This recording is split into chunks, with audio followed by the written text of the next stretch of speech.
Hey YouTube, we're out on another adventure. I just sitting around the house bored, don't really have much going on, so I decided just to jump up after investigating some places to go. Joanna had a bunch of homework and stuff she had to do this weekend, so I investigated some spots and decided upon one. And this spot that I'm going to is a little, very little traveled spot. Not a whole lot of people know about it. As a matter of fact, I've never heard of it until I found it on the Google webs. And it is Arizona's tallest waterfall. And I was thinking, wow, that sounds neat. I don't know if I've seen a waterfall in Arizona of any kind of consequence, you know? I mean, sure, there are waterfalls here, but certainly not very tall, very big at all, not even worth talking about kind of waterfalls, you know? So when you start talking 180 foot waterfall, that's kind of interesting, and I kind of want to see that. Now, apparently this spot back in the 1940s and 1950s all the way to, I believe, 1970 from what I'm read, early 1970s, was mined for uranium. So apparently there are two campsites that you can go to for just day use only. You can't stay overnight anymore, even though from what I'm reading on the internet, people are doing it anyway. But it was described as the radiation levels being slightly above normal. So you're fine to go there for, you know, a day, but you probably wouldn't want to spend, extended amounts of time there. You know, because it's accumulative. The longer you stay, the more, radiation you can absorb. So I guess the idea is that those are the day spot positions. And then I found another campsite that is a couple miles farther away, but doesn't have any such problems or restrictions or anything like that. So we're going to go check it out. I can't find hardly any information on these spots on the internet at all, so I'm going to take this opportunity to document and film as much of it as I can. I brought my drone, but there is a complication. The weather is not the greatest today. We've got winds gusting all the way to 35 miles an hour right now. So steady winds of about 15 miles an hour, gust to 35. So there won't be any drone flying today. You know, that's just too much wind to be risking the drone, unless something drastically is different the closer we get to where we're going. But I don't think it will be. But you never know. Anything's possible. So I'm just pretty much just going to go find me a spot to camp. Basically stay the night. Get up really early in the morning, because tomorrow there is a 20% chance of thunderstorms after 11 a.m. So my plan is to kind of sneak in between that. You know, I'm going to get up early. It's going to be really cold up there tomorrow morning. It's going to be about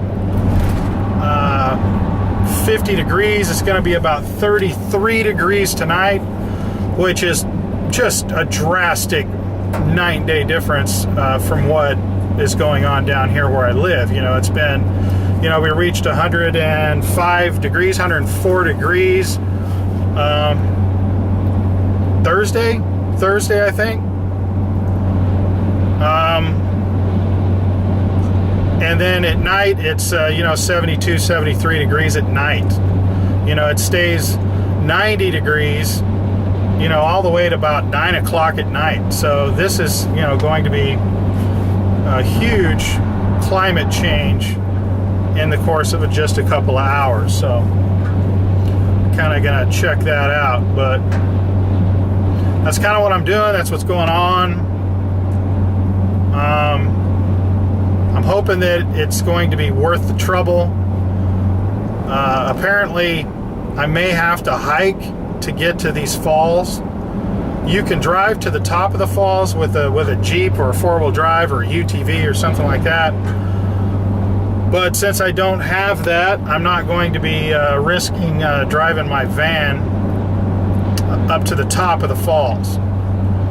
So the only other option is to hike the stream to the bottom of the falls, to the base of the falls, which is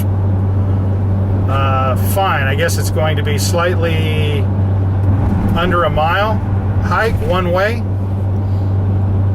So yeah, hope it's worth it. Not a big fan of hiking or anything like that, especially in the cold. By myself. Cell phones are probably not going to work at all. It's kind of a Lewis and Clark type expedition going on here, only without the Clark. So yeah, I normally don't do stupid things like this, but I'm hoping to just to be super careful. This tunnel. Oh man, did you guys feel that? Holy shnikes, that was a drop. Man, a semi just barely fit through there, man. That's great. Uh-oh, losing stuff off the side of my... Oh, lost my glasses. Okay. Yeah, this area here is pretty spectacular. I know the cameras probably aren't doing it justice, but it is pretty spectacular. Not while the wind is blowing like this. Okay, now that's the old road right here. Like, used to go... God, I'm trying to remember my history here, but that's, you went that way, and somehow or another you went down that way, and it, oh man, can't see squat. All right, I'm gonna have to go around this dude.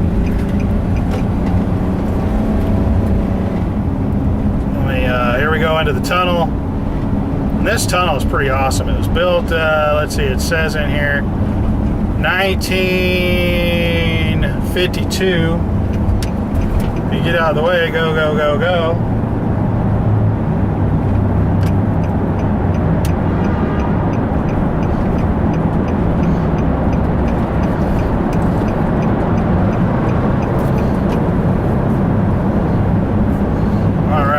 That's what I get for being a nice guy. I should have stayed my lane. But yeah, as you can see, this is pretty spectacular scenery. I wonder how they got that sign on the top of that rock right there. That's insane. This is pretty awesome. Yeah, I could also park there and do a little filming. Oh man, I bet you that'd be some pretty badass footage. Like, park here, fly the drone up these rocks. Yeah, that'd be pretty awesome. Yeah, I need to come do that. Definitely need to come do that.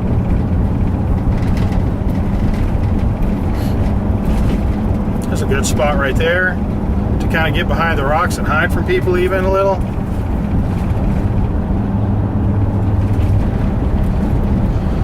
But here's another really cool campsite for anybody that's paying attention. This one right here, Magnemine Road right here, old flat campground right here. If you get off and go that, go that direction, there's a really nice campground there for anybody, and it's free. If anybody's in this area and looking for a campsite, that's a good one. Oh, and another thing I wanted to mention is that I'm using my new camera mount. camera mount, the new dual camera mount, so I can face one camera forward and one camera behind me. Using it for the first time, other than just testing it out a little. So we'll see how that works. Hopefully it's stable and whatnot.